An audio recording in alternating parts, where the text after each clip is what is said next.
Bonjour Thierry, bonjour Olivier. Vous êtes tous les deux membres fondateurs d'une jeune association sur Montpellier qui s'appelle Jeunesse Engage. Avec vous, nous allons essayer d'établir un entretien dans lequel nous allons essayer de comprendre votre parcours. La première question que j'aimerais vous poser est de savoir pourquoi avez-vous choisi ce nom? Alors c'est assez simple, déjà Jeunesse Engage c'est quelque chose qui parle à tout le monde. Il y a nos deux catégories, c'est-à-dire la jeunesse et l'engagement. Et c'est un nom qui exprime le mouvement. Donc c'est quelque chose d'assez simple qui parle à tout le monde et qui nous singularise et qui nous représente bien. De manière plus générale, on constate à l'heure actuelle une jeunesse de plus en plus dépolitisée. Est-ce que vous avez une explication à ce phénomène? Dépolitisé, je ne sais pas si c'est le bon mot. En tout cas, c'est une jeunesse qui s'engage peut-être de façon différente. On a constaté ça. Et nous partons donc du principe qu'il faut retourner vers la jeunesse pour essayer en fait non pas de s'adapter forcément à elle, mais en tout cas de lui proposer des formes d'engagement qui l'intéresseront et qui serviront en fait l'intérêt général. Donc moi je pense pas qu'elle soit dépolitisée la jeunesse. Donc moi je pense pas que la jeunesse soit dépolitisée. Je pense que au contraire la jeunesse s'intéresse à la politique. Sur internet je pense que le développement des réseaux sociaux fait en sorte de faciliter l'accès aux médias, aux informations, l'échange entre les jeunes et l'intérêt de la politique pour les jeunes il est réel. Après c'est comment est-ce qu'on le matérialise, comment est-ce qu'on s'engage réellement en politique aujourd'hui. Pour la jeunesse c'est pas évident, étant donné que la politique est souvent associée aux partis politiques et également associée à des valeurs qui sont néfastes, la corruption, le mensonge, etc. Donc je pense que c'est toutes ces valeurs qui sont associées à la politique qui font barrière, qui font clivage entre les jeunes et la politique. Mais je pense que les jeunes s'y intéressent. Déjà en critiquant le système politique, c'est déjà s'y intéresser, donc c'est déjà être politisé. Il y a une différence entre être politisé et être engagé en politique. Donc c'est là qu'il est difficile de sauter le pas, d'incarner notre engagement politique par l'action. C'est peut-être le plus dur, mais c'est aussi le problème de notre société d'aujourd'hui, c'est qu'il y a de moins en moins de structures qui proposent aux jeunes de s'engager concrètement pour la vie de la cité, d'aller regarder ce qui se passe dans la gestion publique, de contrôler ce que font nos élus, d'aller les rencontrer, de discuter entre nous sur ce qu'on pourrait proposer pour la société, etc. C'est ce qu'on veut promouvoir et favoriser chez les jeunes. Et je ne pense pas que ce soit un gros problème, le problème de la politisation des jeunes. Aujourd'hui, on trouve dans les mouvements de contestation sociale des groupes qui s'affirment dans un objectif particulier, comme le féminisme ou des syndicats comme la CGT dans le milieu professionnel ou Sud étudiants dans le milieu universitaire. Comment vous positionnez-vous par rapport à ces associations et quel lien pouvez-vous établir ou pas avec ce genre de mouvement déjà existant? Je pense que l'intérêt général, c'est quelque chose qui est partagé par tout le monde. Il n'y a aucun corps dans la société qui peut se l'approprier. C'est ça aussi la notion française, c'est indivisible. C'est indivisible, ça veut dire qu'aucun corps ne peut s'attribuer le droit de la souveraineté ou de l'exercice du pouvoir. Dans ce cadre-là, nous, on est favorable à ce que tout le monde puisse exercer sa part de souveraineté, sa part de responsabilité, sa part de citoyenneté finalement. Tout ce qui est organisme communautaire dans différents sens, c'est quelque chose qui a de l'intérêt, qui est important, mais qui n'est pas forcément selon notre conception de l'intérêt général ni de la chose publique. La chose publique, c'est quoi? C'est que chacun et chacune puisse prendre des responsabilités pour s'engager au service du bien commun. Dans ce cadre-là, tout ce qui est organisme qui en fait privilégie une façon de vivre, une couleur de peau, une origine ethnique ou sociale, nous paraît défavorable au service du bien commun en fait. Moi je pense que, là tu as parlé des engagements, des mouvements associatifs, les syndicats, les jeunes étudiants engagés, etc. Moi je pense qu'il faut louer l'engagement des jeunes, ou l'engagement des associations en général.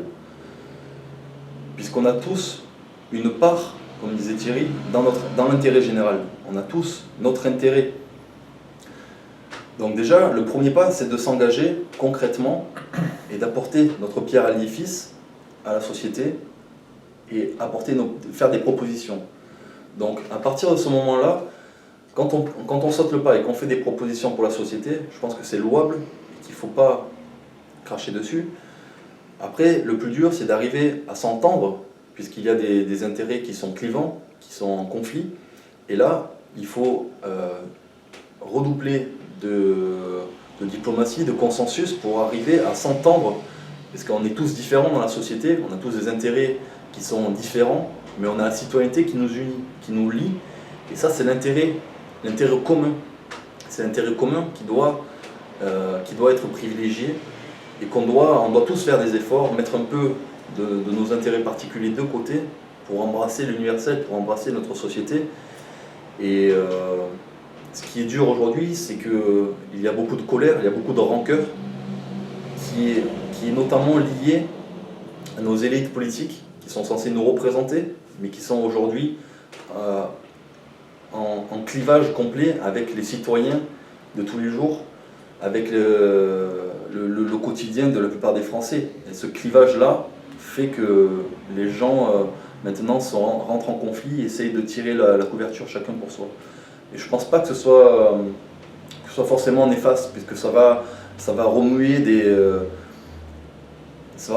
choses qui vont faire qu'on va trouver ensemble une solution. Si on pouvait résumer en quelques mots l'originalité de votre démarche, que pourrait-on dire? En quelques mots, je dirais, ce qui pourrait nous définir, c'est l'indépendance, l'autonomie, l'originalité, la capacité à prendre acte d'un monde qui est autour de nous et de ne pas essayer d'aller à rebours de ce monde-là, mais au contraire d'essayer de prendre en compte ce qui existe, de ne surtout pas nous victimiser, mais d'essayer toujours d'aller de l'avant, toujours d'aller vers le positif et toujours de proposer des choses qui ont le mérite en tout cas de pouvoir fonctionner sur du court ou du moyen terme. Moi je pense que ce qui fait notre originalité, c'est de rassembler les jeunes sans discrimination, sans clivage, pour travailler ensemble dans des actions concrètes de tous les jours qui apportent une plus-value à la société. Et cet engagement-là, finalement, c'est un engagement politique, même si aujourd'hui on dit que c'est un engagement associatif, ou c'est un engagement des jeunes, citoyens, mais c'est un engagement politique, parce qu'on met un pied dans la gestion publique, on met un pied dans la société pour apporter notre contribution. Et cette contribution-là, elle est ouverte à tout le monde, et on la favorise en accompagnant les personnes qui n'ont pas l'habitude de faire ça. Et en essayant d'aller vers les jeunes, en communiquant sur les jeunes, en communiquant sur nos actions, en essayant de rassembler le maximum de jeunes autour d'actions très différentes, là est notre originalité. Parce que finalement, quand on veut s'engager aujourd'hui pour le bien de la cité, il y a les partis politiques, il n'y a rien d'autre. Donc nous, c'est hors parti, c'est un engagement qui va de l'avant, qui est pour l'intérêt général et qui s'ouvre à tout le monde, que ce soit de gauche, de droite, il n'y a pas d'opposition. Une des choses qui me semble intéressante dans votre démarche, c'est qu'à l'intérieur de votre projet, vous mettez un fond intellectuel. À partir de là, j'aimerais savoir quel constat faites-vous sur notre société? Le constat qu'on fait sur notre société, ce constat est multiple et il y en a un en tout cas qui nous a frappé, c'est dans un livre que nous avons lu récemment, de Charles Péguy, qui disait « C'est la première fois dans l'histoire du monde que l'argent est seul face à l'esprit. » C'est-à-dire qu'une puissance qui est une puissance temporelle, qui est l'argent, qui est la consommation, cette puissance-là est en réalité aujourd'hui seule face à l'esprit, parce que ce qui pouvait faire de la République une grande chose partagée par tout le monde, est en fait aujourd'hui malheureusement détruite par des intérêts. Ces intérêts, quels sont-ils? C'est les intérêts financiers, premièrement, les intérêts d'argent. On n'est pas contre l'argent, le monde a besoin d'argent, mais on est contre en tout cas le fait que l'argent domine tout, domine les débats, domine la société, domine les cœurs. Ça va de pair avec un autre phénomène qui est le phénomène de la communautarisation. C'est-à-dire que ça va être la lutte de chacun contre chacun, la lutte même des tribus. Ça, c'est un problème qui existe dans d'autres pays, qui n'existait pas en France avant, et qui en réalité existe depuis une trentaine d'années peut-être. C'est une sorte de lutte tribale entre des gens qui, parce qu'ils appartiennent, parce qu'ils ont les mêmes idées sur certains points, parce qu'ils ont les mêmes origines sociales ou autres, parce qu'aussi malheureusement il y a eu une défaillance à un moment donné de l'État, font que ces gens ne vivent qu'entre eux malheureusement et on ne leur propose pas de solution qui permettrait de dépasser ces clivages-là. Or, pendant longtemps, la France, la République, le modèle français, a permis de dépasser ça, a permis de dire vous êtes de telle origine, vous avez telle croyance, mais on ne va tout de même pas attendre de croire tous en la même chose pour être capable de s'entendre. On était capable de proposer aux gens un engagement qui finalement les dépasse en tant que personne et leur permet de se relier en tant que nation, en tant que peuple. Parce que c'est ça, le truc c'est qu'il y a la chose c'est qu'il y a la famille, la tribu, le peuple et puis la nation. On en est arrivé à un moment donné en France à ça, à la nation, c'est-à-dire qu'on était frères et sœurs, non pas parce qu'on avait les mêmes droits, mais parce qu'on avait nous étions frères et sœurs. Non pas parce qu'on avait la même couleur de peau ou la même croyance religieuse, mais parce qu'on avait les mêmes droits et le même grand idéal. Aujourd'hui, malheureusement, ce modèle n'est moins incarné en France et on est vraiment parti de ce constat-là pour créer aussi Jeunesse s'engage, pour essayer de proposer donc un engagement qui soit par-delà les clivages et qui transcende finalement nos particularités. Nous nous sommes aperçus, comme le disait très justement Olivier, que par rapport aux engagements au service du bien commun, au service de la cité, il y avait une seule forme en gros qui était proposée, c'était l'engagement dans un parti politique. Il y a une autre forme que je souhaiterais évoquer, c'est également donc, la forme d'engagement qui va être dans un organisme religieux. C'est-à-dire comment s'engager parce qu'on a telle croyance religieuse ou spirituelle. Nous essayons de proposer chez Jeunesse s'engage un engagement qui soit par-delà ces clivages-là. Parce que même si ça peut nous unir, ça peut aussi nous cliver. Donc par conséquent, c'est proposer aux jeunes un engagement qui soit laïque et apartisan. Par rapport à la société donc, qui nous entoure, nous sommes partis aussi du constat, par rapport à des tas de choses qu'on a pu voir, notamment les attentats récents qui ont frappé la France et qui frappent d'autres pays, qu'il y a une sorte de désenchantement de la chose publique. Ça, je pense qu'on peut le constater facilement autour de nous. Il y a des jeunes qui s'intéressent au monde qui les entoure, mais qui sont peut-être moins susceptibles de s'engager pour l'intérêt général, pour le bien commun. On constate aussi qu'il y a des jeunes qui sont par exemple nés en France, qui ont grandi en France, qui sont français pleinement, et qui partent à l'étranger pour se former ou pour après revenir sur le territoire et commettre des fois des choses assez terribles, notamment des attentats. Nous pensons que c'est un problème qui est en réalité un problème spirituel au sens large du terme, c'est-à-dire que ça relève de l'esprit. Ça signifie quoi? Ça signifie que l'homme, comme on a pu le dire précédemment, ou comme le philosophe grec a pu le dire il y a plus de 2000 ans, l'homme est un animal politique. Mais c'est plus que ça, c'est aussi un animal spirituel. Ça veut dire quoi? Ça veut dire que l'homme a besoin d'une cause, l'homme a besoin d'un idéal, l'homme a besoin d'une transcendance. Cette transcendance, jadis, elle a été proposée. Elle a été proposée par la République, elle a été proposée par des tas de civilisations à travers le monde. La France propose cette transcendance. J'ai envie de dire, elle proposait malheureusement, parce qu'aujourd'hui, c'est plus le cas. On est dans un monde qui est assez uniformisé, et notre société est un peu à l'image aussi de ce monde, c'est-à-dire qu'elle ne propose pas d'engagement qui soit capable finalement d'élever les cœurs, d'élever les âmes. Et ça, c'est le problème pour nous, c'est vraiment tout le problème. C'est-à-dire qu'un homme, et particulièrement les jeunes, la jeunesse particulièrement, a besoin, pour exister, pour être épanoui, pour être heureuse, pour être prospère ensemble, a besoin d'une cause qui finalement nous dépasse en tant qu'individu et fait corps. Cette cause-là, nous pensons que nous pouvons l'incarner à travers le civisme, à travers la citoyenneté. Le projet que propose la France, le projet même que peut proposer l'Europe, c'est un projet qui est grand, qui est noble, qui incarne une certaine forme d'universalisme et qui nous permet en fait de nous élever tout en nous rassemblant. C'est la raison pour laquelle le constat que nous tirons, c'est ça. C'est une société qui est consumériste, qui ne court qu'après l'argent et qui ne propose finalement aux jeunes aucun engagement spirituel digne de ce nom, aucune grande cause à servir, aucun grand idéal à défendre. Nous essayons de le proposer chez Jeunesse s'engage. Ouais. Donc moi je pense que c'est important de préciser aussi l'engagement spirituel dans notre bouche, c'est pas l'engagement religieux. Donc là il faut aussi faire la part des choses entre le spirituel et le religieux. C'est deux choses différentes. Le spirituel c'est ce qui nous élève, c'est ce qui nous transcende, ce qui nous permet de dépasser justement notre intérêt particulier. Et en cela c'est important parce que c'est en tant qu'être on a tous besoin de dépasser notre intérêt particulier pour s'accomplir et pour participer à une grande cause qui nous dépasse. Donc ça c'est important bien sûr. Je pense que la société d'aujourd'hui, on est dans une société où il y a beaucoup de confort. Le confort est surtout individuel. Et pour progresser, pour faire en sorte que la société progresse, il faut qu'on se rassemble entre nous, qu'on échange, qu'on discute, qu'on dialogue et qu'on puisse se connaître mieux pour éviter justement les clivages et les guerres de clans, pour éviter que les gens se séparent en communautés qui diviseraient justement l'intérêt supérieur du peuple et de la nation. Et je pense que ça, ça peut se faire justement que en sortant de chez soi et en allant dans des actions concrètes, en se retrouvant au-delà des écrans Internet. Donc pour ça, justement, c'est l'engagement direct, l'engagement concret. Aller serrer la main dans la rue aux personnes qui sont démunies, c'est ce qu'on fait nous chaque semaine, et c'est une action qui a de l'intérêt concret, mais c'est aussi une action symbolique qui dit, nous en tant que citoyens, on va serrer la main à d'autres citoyens qui sont différents de nous, qui nous paraissent loin, mais qui finalement vivent en bas de chez nous. Donc ça, c'est pas difficile en fait. Le changement, il peut se faire rapidement. Il se fera dans les mentalités, et petit à petit, par des petites actions, on y arrivera, et on fera en sorte que l'intérêt de chacun, que ce soit justement d'aller rencontrer celui qui est différent, celui qui nous paraît loin, qui finalement vit dans la même communauté.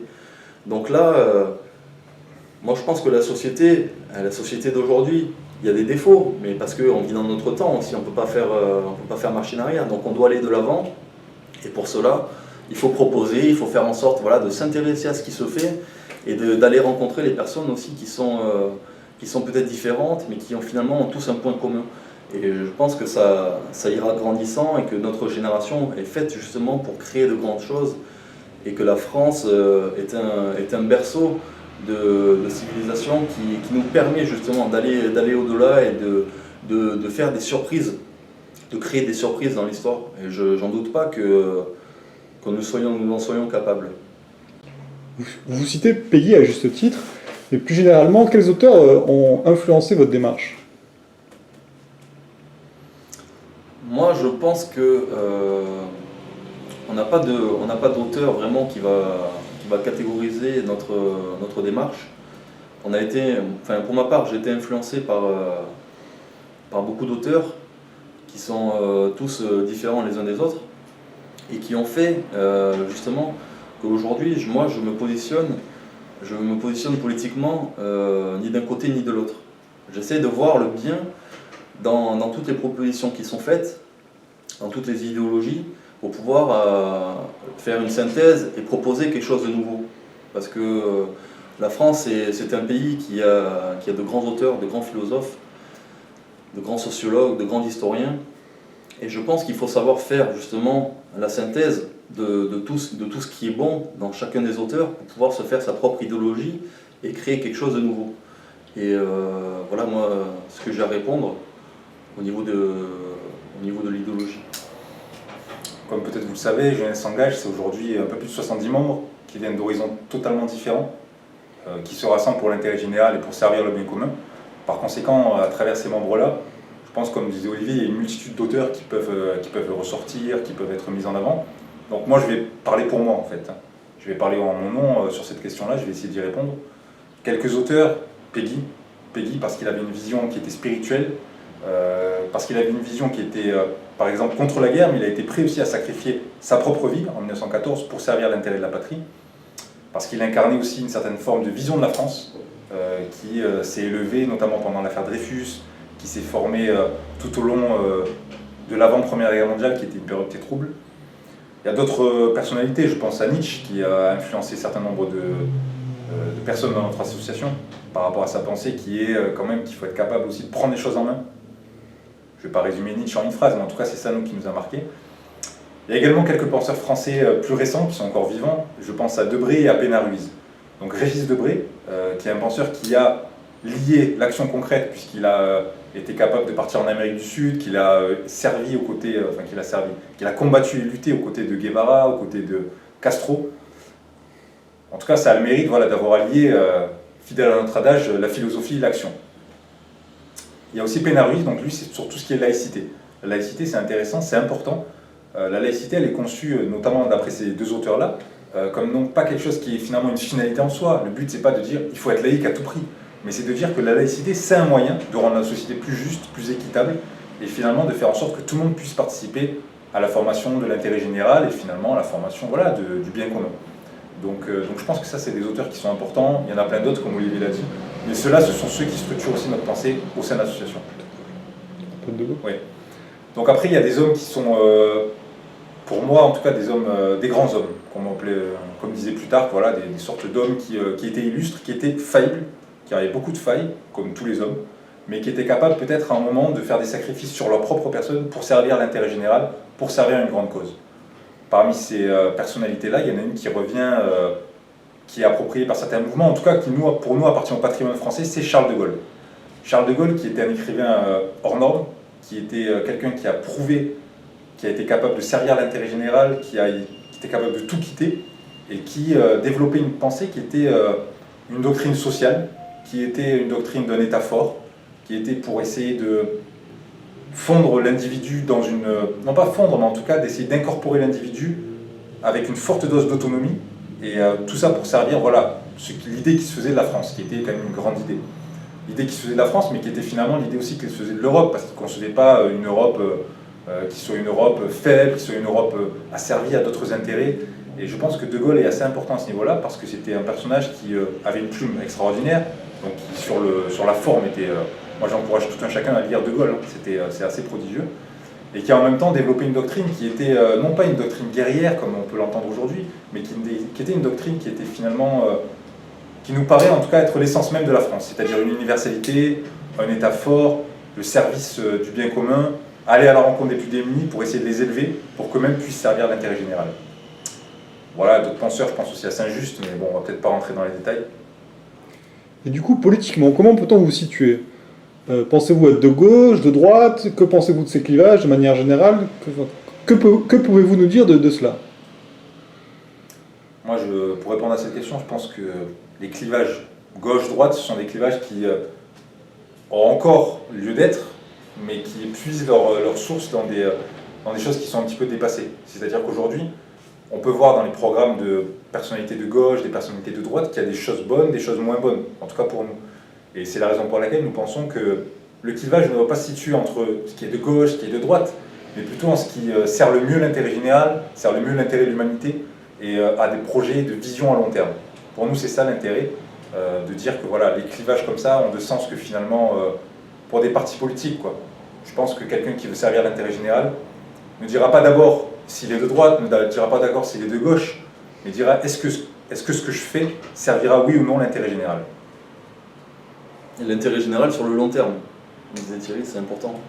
Il ne faut pas regarder les propositions qui se font sur le lendemain, sur une semaine ou deux.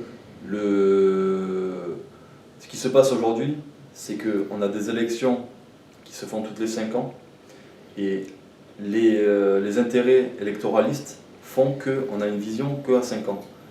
Et c'est quelque chose qui pêche justement dans la politique d'aujourd'hui. C'est qu'on a du mal à se projeter sur de grands projets qui vont au-delà de 10-20 ans. Pourtant, c'est très essentiel dans une nation, dans un pays, que de proposer un projet de société qui va bien au-delà d'une génération. Et je pense qu'aujourd'hui, c'est là-dessus qu'il faut plancher.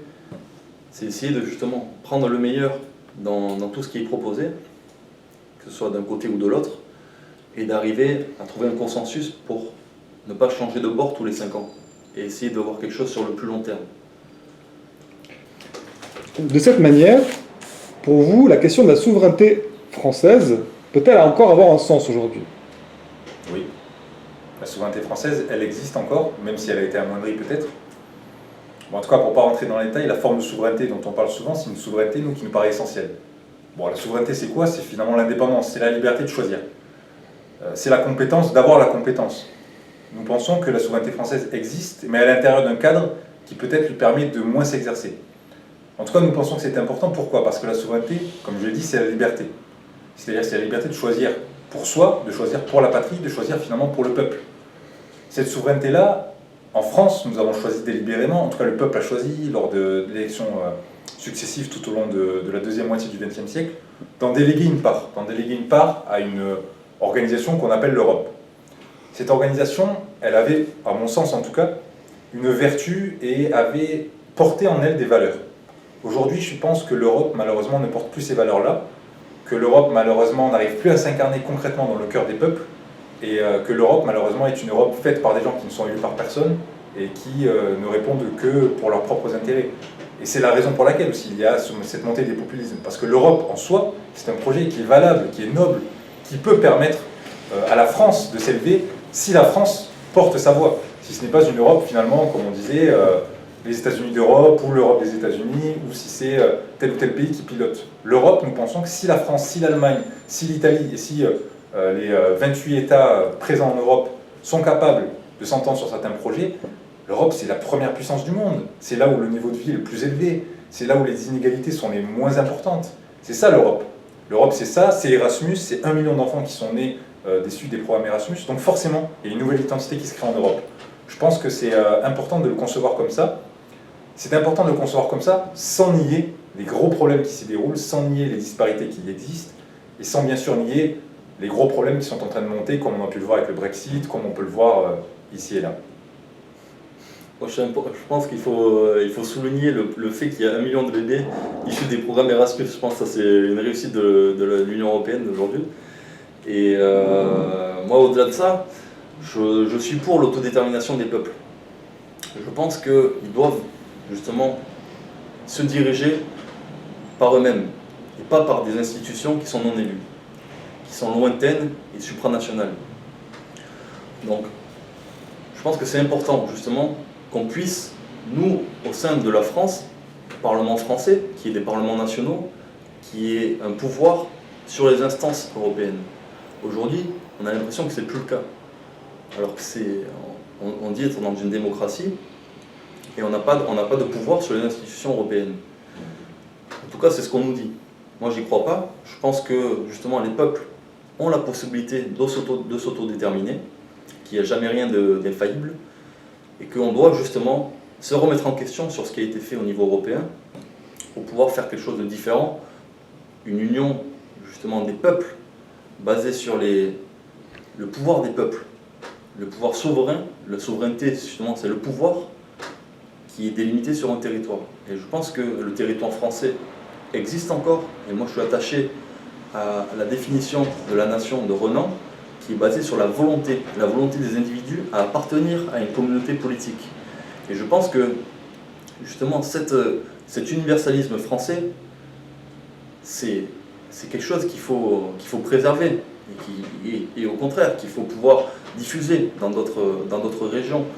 Mais il ne faut pas se renfermer sur des nationalismes qui se transmettent par le sang ou quelque chose de fermé. Justement, je pense qu'il faut ouvrir ça, et que le modèle français est fait pour s'ouvrir, mais il ne faut pas saper l'autodétermination des peuples et la souveraineté des peuples. J'aimerais bien...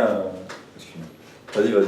Oui, j'aimerais bien rebondir sur ce qu'a très justement dit Olivier par rapport au modèle français et à la France. Car c'est aussi l'une des raisons de notre engagement au service de Jeunesse Engage, au sein de Jeunesse Engage, c'est l'intérêt supérieur du bien commun, l'intérêt supérieur de la patrie. La France, je rappelle quelques faits, parce qu'on est souvent dans un déclinisme qui est en réalité factuellement faux. La France est la 6e puissance du monde. C'est l'une des armées les mieux équipées et les plus puissantes. C'est des intérêts partout, sur tous les continents. La langue française, c'est une langue qui est parlée officiellement sur tous les continents.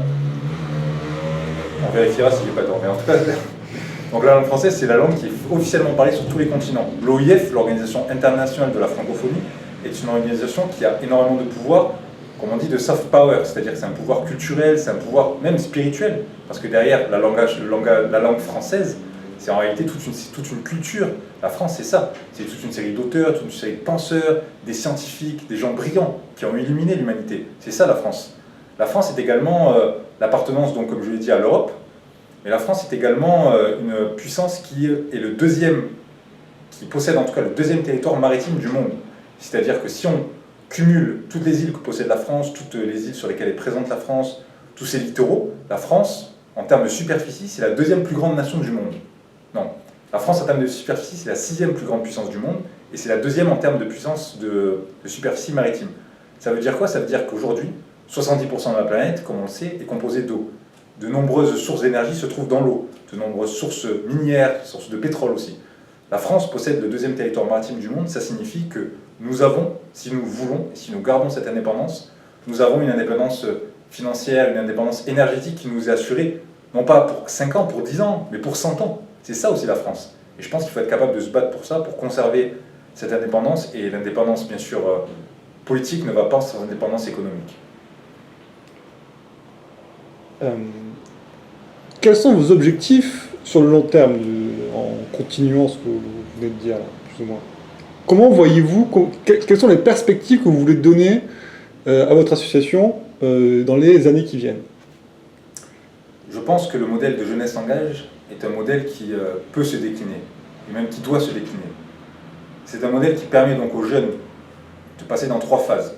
La première phase, c'est la phase de la réflexion, à travers l'école des savoirs, c'est-à-dire c'est de réfléchir à des problèmes et d'essayer d'y apporter une solution, peut-être pas pour aujourd'hui, mais en tout cas d'avoir une vision qui se construit sur le moyen et le long terme.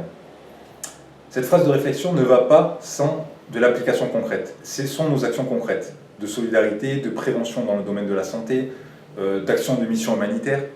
Jeunesse S'engage, c'est donc la réflexion et l'action. La troisième chose, c'est l'éveil des consciences. L'éveil des consciences nous permet, par rapport à nos réflexions et nos actions, de toucher des gens qu'on ne pourrait ne pas toucher habituellement, juste en discutant avec les gens ici ou là. C'est-à-dire que c'est un modèle qui permet, et nous on en a fait l'expérience en se rendant dans telle ou telle ville, de toucher des gens. Ce sont des personnes, par exemple, à Paris, à Rennes, à Strasbourg, à Nantes, un peu partout en France, qui ont fait et cause pour notre action. C'est-à-dire que Jeunesse S'engage aura vocation à proposer un modèle d'engagement civique pour les jeunes qui permettent d'être déclinés dans plusieurs villes de France et qui permettra non pas de servir à une cause qui soit associative, qui soit uniquement pour Jeunesse S'engage, mais qui soit en réalité toujours au service du bien commun et au service de l'intérêt général. Tout à fait. Je pense que le modèle de Jeunesse S'engage doit se décliner, sinon il va mourir, parce que nous portons un message qui va au-delà de la politique locale. Je pense que la politique commence au niveau local, mais doit être liée au niveau national. Et c'est en cela que nous, on porte un message national, et c'est en cela qu'on va se déployer dans d'autres villes en France. Et peut-être un scoop en direct pour vous, c'est que l'année prochaine, on va ouvrir une section à Paris, sur laquelle nous allons développer le même modèle que nous avons développé ici à Montpellier. Voilà, donc en fait le modèle de Jeunesse S'engage est fait pour se déployer et pour redonner goût à la jeunesse de l'engagement civique, l'engagement citoyen, et justement redécouvrir ce qu'est la citoyenneté, redécouvrir ce qu'est l'engagement et ce qu'est se retrouver sur des actions avec des personnes qui viennent de milieux différents. On voit que votre association propose du coup certains projets, certaines activités à différentes catégories de la population. On va essayer maintenant de revenir sur la réalité de ces projets. Pouvez-vous nous expliquer en détail ce que vous faites quotidiennement et quels impacts vous voulez avoir sur la société à partir de ces projets? Alors, bon, je rappelle brièvement donc, ce que fait Jeunesse S'engage. Jeunesse S'engage, c'est donc la réflexion et l'action. La réflexion s'incarne chez Jeunesse S'engage à travers 2 choses, 2 pôles. C'est l'école des savoirs, qui est une sorte d'école d'éducation populaire qui permet aux jeunes de prendre conscience de leur citoyenneté, et les interventions scolaires. Pourquoi? Parce qu'il ne suffit pas de savoir, il faut aussi savoir transmettre. L'école des savoirs, c'est un pôle pour nous qui est essentiel, c'est le pôle à partir duquel se développent nos actions, à partir de laquelle se développent nos idées. L'école des savoirs, c'est l'idée de dire que l'école de la République nous a appris beaucoup de choses, nous a transmis un savoir, mais ne nous a pas forcément appris des choses qui en réalité sont tout aussi essentielles et qu'on peut acquérir en fait dans l'école de la vie, dans le niveau du monde professionnel. Ces choses-là sont par exemple apprendre à s'exprimer en public, l'importance d'un réseau social, l'importance de savoir que lorsqu'on sert le collectif, c'est aussi soi qu'on sert. Et lorsqu'on ne sert que soi, en réalité, on dessert l'intérêt collectif et on finit donc par se desservir soi-même. L'école des savoirs a donc pour objectif, à travers l'éducation populaire, à travers l'éducation non formelle, de faire apprendre ça aux jeunes. Ça, c'est le volet réflexion. Le volet action, pour Jeunesse S'engage, c'est principalement 3 choses. 3 choses qui ont commencé de façon plus petite et qui se développent jusqu'à atteindre un niveau qui, nous l'espérons, nous permettra de changer vraiment quelque chose, qui permettra d'apporter un changement à notre société. Ces 3 choses, ce sont les actions de solidarité. La maraude citoyenne. Chaque semaine, nous réunissons avec des jeunes, nous cuisinons, nous faisons du thé, du café, nous faisons des gâteaux. Et puis nous nous rendons à la rencontre des plus démunis dans les rues. Ces démunis, ce sont nos frères, ce sont nos sœurs, ce sont nos parents. Ce sont des gens en fait que la société a laissés de côté.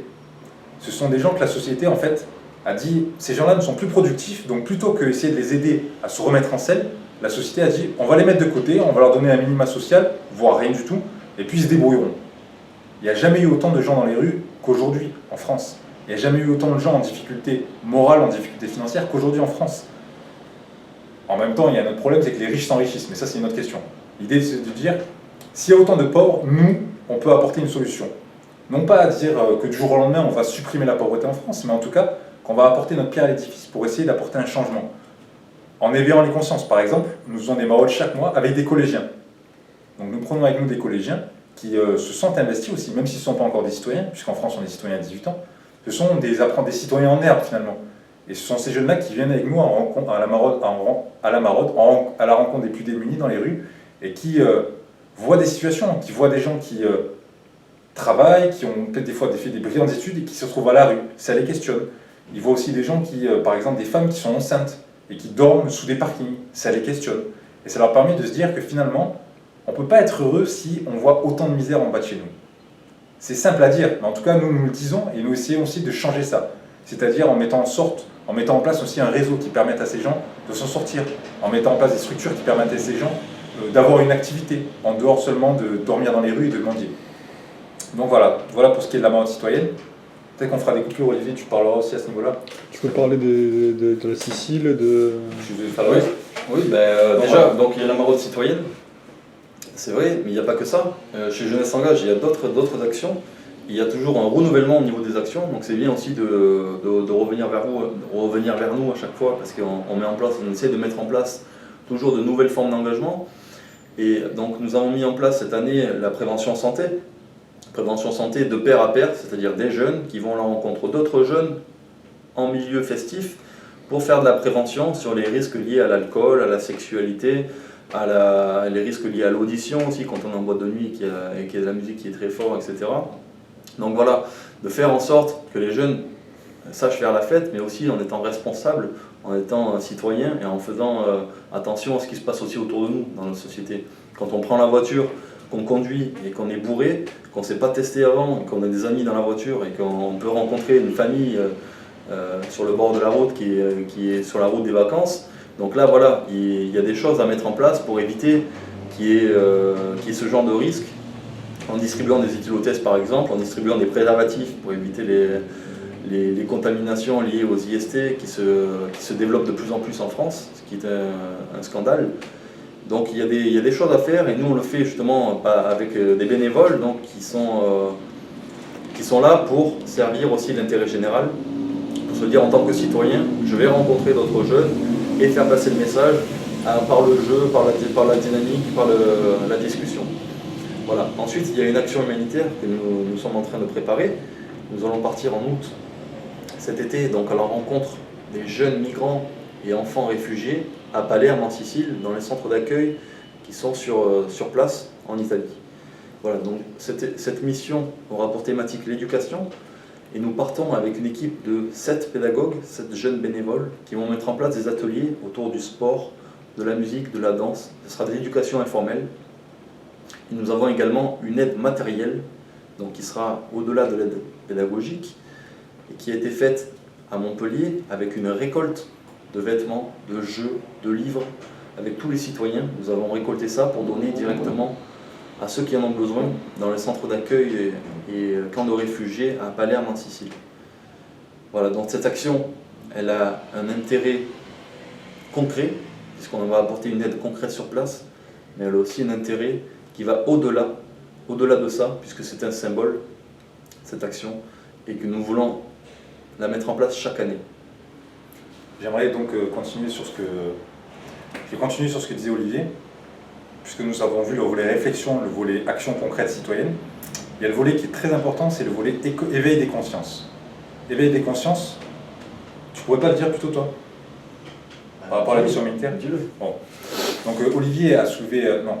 Donc nous venons de passer en revue les différents pôles de Jeunesse Engage, que sont la réflexion et que sont l'action. Il y a un troisième qui est tout aussi important, c'est l'éveil des consciences. C'est-à-dire que par nos actions, nous pouvons aussi transmettre des valeurs, nous pouvons transmettre quelque chose qui permet de dire aux citoyens ce que font ces jeunes, ça m'intéresse aussi, et j'ai aussi envie de m'y engager. C'est la raison pour laquelle cette mission humanitaire a une importance toute particulière, parce que comme l'a très justement dit Olivier, c'est une aide matérielle concrète, c'est une aide pédagogique et éducative, et c'est une troisième chose, c'est un éveil des consciences. C'est-à-dire qu'en France, nous allons revenir en France, Et nous allons éveiller les consciences quant à la question des migrants et des réfugiés. Nous allons notamment mettre en place une exposition photo participative qui permettra à tous les citoyens qui verront l'exposition d'y participer, d'amener leurs œuvres. Et cette exposition sera participative et aussi itinérante. Donc elle se baladera un petit peu partout en France. Elle permettra de prendre fait et cause aussi pour ce drame humain, parce que ce qui se passe aujourd'hui, en 2015, c'est 65 millions de personnes qui ont été des gens qui ont été déplacés de pays en pays, voire de continent en continent. C'est la population de la France. Et nous disons que l'avenir, c'est les jeunes. L'avenir, ce sont les enfants. C'est la raison pour laquelle nous axons cette mission sur les enfants. Et nous essayons aussi d'éveiller les consciences des collégiens, des étudiants, de tous les groupes scolaires et de tous les citoyens en général. L'éveil des consciences, par rapport à cette mission humanitaire, il est aussi par rapport à toutes nos missions de tous les jours. Puisque, par exemple, je vais rappeler une petite action que nous avons menée parmi d'autres. Il y a des journées. Chaque année en France, en Europe, il y a la journée internationale contre ceci, la journée internationale pour cela. Il y avait une journée le 8 mars 2015 qui était la journée internationale des droits des femmes. Cette journée, elle est importante en tant que symbole, mais nous disons, nous ne nous arrêtons pas au symbole, nous essayons d'aller au-delà. C'est-à-dire que cette journée nous a permis de mettre en place un stand dans des centres commerciaux, un stand de récolte. De récolte pourquoi? De récolte de produits hygiéniques de première nécessité pour les femmes. Parce que nous nous sommes aperçus lors de nos marottes qu'il y avait beaucoup de femmes à qui on donnait à manger, à qui on donnait à boire, mais qui n'avaient pas de brosse à dents, mais qui n'avaient pas de quoi s'acheter des tampons, mais qui n'avaient pas de déodorant. En fait, toute une série de choses qui font que la personne, et particulièrement les femmes, peuvent acquérir une sorte de dignité. C'est ça aussi, c'est important la dignité. Nous essayons de l'amener. Donc nous avons décidé d'agir lors de cette journée du 8 mars et de mettre en place des stands qui permettaient d'éveiller les consciences des gens. C'est-à-dire que les gens étaient là et se disaient « mais c'est ce que font ces jeunes, c'est important. Je vois des gens dans la rue, je leur donne un pain au chocolat, mais peut-être que je préfère plus pour eux, leur donner une brosse à dents, leur donner du dentifrice, leur donner du gel douche. » Nous avons donc mis ça en place pour récolter.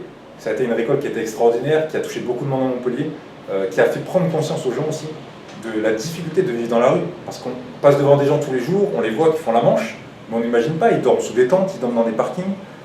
Et ces actions-là, ces actions ponctuelles et symboliques, nous permettent d'agir concrètement et d'éveiller les consciences. À l'heure actuelle, des mouvements de contestation se mettent en place pour s'opposer à la politique ultra-austéritaire néolibérale qui est en cours, notamment par l'intermédiaire de notre gouvernement qui se dit pour autant socialiste. Et il y a des mouvements comme Nuit debout qui se mettent en place, ou comme les Indigènes en Espagne, et d'autres mouvements de contestation en Grèce et un peu partout en Europe, qui se veulent au-delà de la politique globale de ce qui se passe en Europe. Comment vous positionnez-vous par rapport à ces mouvements? Et est-ce que vous établissez des liens ou pas à l'intérieur de votre association? Alors déjà, moi je vais m'exprimer en premier. Nuit debout, nous on le voit en tant qu'observateur, puisqu'on n'a pas forcément eu l'occasion de s'engager dans ces luttes-là, puisqu'on a nos propres engagements. Moi je pense que c'est un mouvement légitime qui a c'est un mouvement naturel, disons, qui est en contestation avec le pouvoir d'aujourd'hui, qui a décidé justement de passer une loi qui n'était pas dans son programme. Donc le mal, je pense qu'il est ici. Quand on est dirigeant politique, c'est très difficile de faire passer des choses par la force. Et il est plus intelligent et c'est plus efficace de diriger par le consensus ou par la discussion. Et je pense qu'on gagnerait justement à ne pas faire en sorte en campagne, mettre en place un programme politique et de faire l'inverse le lendemain de notre élection. Et je pense que les mouvements de contestation viennent de là. Et le mouvement Nuit debout, justement, c'est un mouvement de contestation qui a pour objectif de proposer de nouvelles choses pour la société. Donc voilà, après il faut prendre ce qui est bon, ce qui est moins bon, il y a toujours du plus et du moins dans chaque mouvement. Moi je regarde ça d'un œil attentif parce que ça permet de voir qu'il y a en fait de nouvelles choses qui se mettent en place et que les citoyens, même s'ils sont minoritaires, certains d'entre eux se préoccupent de la question publique et il faut pas balayer ça d'un revers de la main. Et je pense que justement si tous les citoyens s'intéressaient à ce qui se fait et proposer de nouvelles choses, on arriverait à dépasser justement les clivages. Le problème de Nuit debout, c'est qu'il a un problème justement de dépassement du clivage. Et c'est un peu des gens, s'il y a une critique à faire, je pense que c'est des gens qui pensent un peu de la même manière, qui font des propositions peut-être qui manquent d'innovation. voilà un peu le bémol. Mais moi je regarde ça d'un œil attentif et je critique pas forcément la démarche. Du debout, je pense que je suis assez d'accord avec ce que vient de dire Olivier. Il y a toute une série de choses qui sont intéressantes, qui ont le mérite d'être. Prendre fait et cause pour ou contre d'ailleurs un gouvernement. C'est la démocratie, c'est la loi de la démocratie, c'est tout à fait légal et c'est tout à fait encourageant, je dirais même. Après, comme ce que dit encore une fois Olivier, c'est par exemple les assemblées populaires et toute une série de choses qui ont été mises en place. C'est des choses qui, sous couvert de la nouveauté, sont des choses qui existent depuis 2500 ans, quoi. Donc il ne faut pas non plus sortir cet argument de dire c'est nouveau, c'est le progrès, parce que bon, en réalité, c'est pas ça, quoi. Donc par rapport à ça, je pense qu'il y a des choses qui ont été intéressantes dans Nuit debout, qui n'ont pas du tout été relayées dans les médias, et qui pour autant avaient le mérite d'exister et avaient le mérite de proposer. Malheureusement, ce ne sont pas ces choses-là qui ont été retenues, mais en tout cas, ce sont des choses qui sont à suivre, en effet. Ensuite, je pense que Nuit debout a verse dans cet écueil qui est l'écueil en fait d'être dans une théorie qui est extraordinaire, qui peut être des fois brillante, avec des penseurs intelligents et instruits, mais qui malheureusement n'a pas de concret, c'est-à-dire que ce sont des propositions qui en réalité ne s'inscrivent pas dans la vie de la cité, qui ne représentent qu'une partie de la population, et qui pensent être représentatifs, mais qui malheureusement ne le sont pas, c'est-à-dire qu'on a des gens qui malheureusement ne sont pas en adéquation, je pense, avec l'intérêt profond du peuple. Et c'est en cela, je pense, que le mouvement s'essouffle, actuellement en tout cas, peut-être qu'il y aura un regain, je ne sais pas, mais c'est la raison pour laquelle je pense que ce mouvement s'essouffle, parce qu'il y a ce manque en fait d'incarnation dans le concret. Et il n'y a pas de grand changement profond de société sans cette incarnation dans le concret. La Révolution française, en 1789 et après en 93, c'était des gens qui étaient des théoriciens extraordinaires. Je pense à Saint-Just, qui sont morts pourtant, qui sont morts très jeunes, mais qui aussi étaient capables concrètement d'aller servir au front, qui étaient capables concrètement de défendre leurs idées, de porter des projets, et d'aller même des fois à l'encontre de l'ordre établi. C'était ça. Ensuite, bon, est-ce que s'opposer sans objectif réalisable en disant ce sont tous des pourris ou il faut que ça change, est-ce que c'est une stratégie?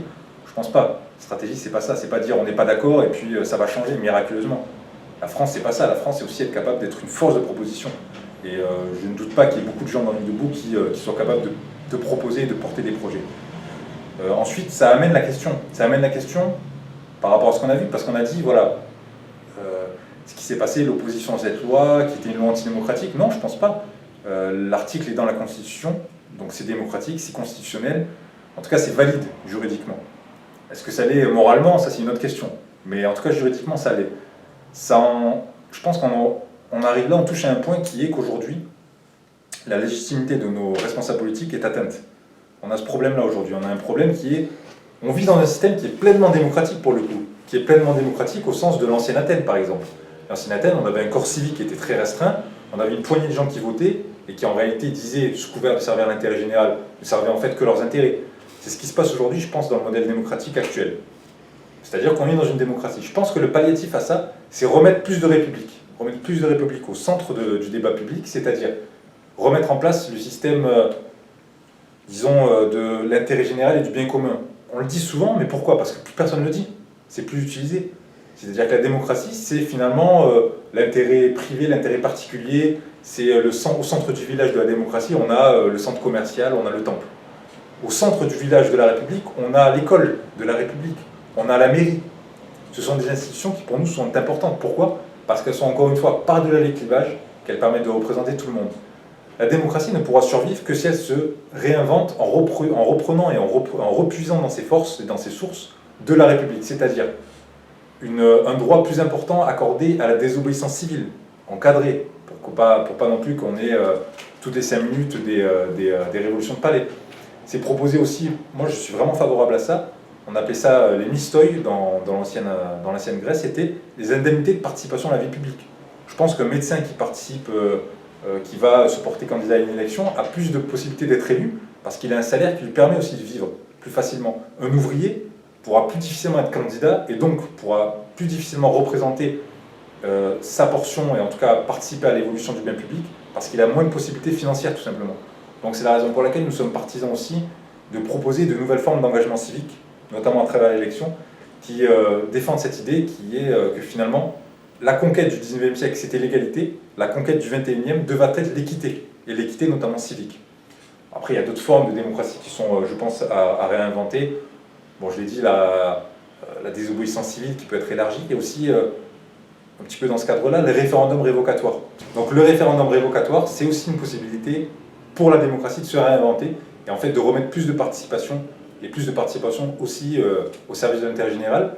Un des corollaires du référendum révocatoire, à mon sens, ce sont les promesses électorales obligataires. C'est-à-dire qu'un candidat, à une élection quelconque, peut très bien dire, voilà, j'ai décidé, lorsque je serai élu, je décide de changer ceci, d'abroger cela, de faire telle ou telle réforme, de ne pas augmenter les impôts, etc. Nous pouvons très bien, parce que je pense que ça c'est possible concrètement si on veut vraiment le faire, de dire voilà, vous vous engagez sur un certain nombre de promesses, ces promesses-là vous tiennent. Ce sont des promesses, si vous ne les accomplissez pas, d'une part vous pourrez être déchu et destitué, et d'autre part vous pourrez aussi être poursuivi. Parce qu'à un moment donné, le service de l'intérêt général, c'est pas de la gloriole, ou c'est pas juste de dire je veux être élu pour avoir du pouvoir et de l'argent. C'est pas ça. Il faut remettre ça au centre de l'intérêt général et au centre de la démocratie.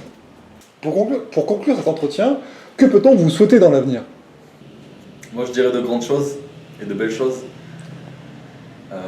Plus sérieusement, notre objectif, c'est de redonner le goût de l'engagement à la jeunesse et de se déployer partout en France, de pouvoir proposer aux jeunes, quels qu'ils soient, de pouvoir s'engager concrètement pour la vie de la cité et de faire des propositions et de faire en sorte qu'on puisse ensemble dépasser les clivages et s'engager ensemble pour pouvoir proposer un modèle nouveau. Donc voilà, de grands projets, de grands souhaits, et je vais te laisser si tu veux conclure. Olivier l'a dit, la grandeur c'est quelque chose qui nous préoccupe. Qui nous préoccupe non pas parce que nous pensons qu'il faut être grand pour être grand, mais parce que tout simplement être grand, c'est soutenir une grande cause. Ça signifie que la cause que nous défendons, la citoyenneté, la cause que nous défendons, le service de l'intérêt général, c'est quelque chose de grand, quelque chose qui nous dépasse, qui nous permet de faire corps, de nous rassembler. À l'avenir, on peut nous souhaiter de ne jamais perdre ces valeurs-là. Ces valeurs, c'est de toujours lier la réflexion et l'action. C'est ce qui fait que notre mouvement est aussi inédit, c'est que toujours nous appuyons nos réflexions sur nos actions et vice-versa.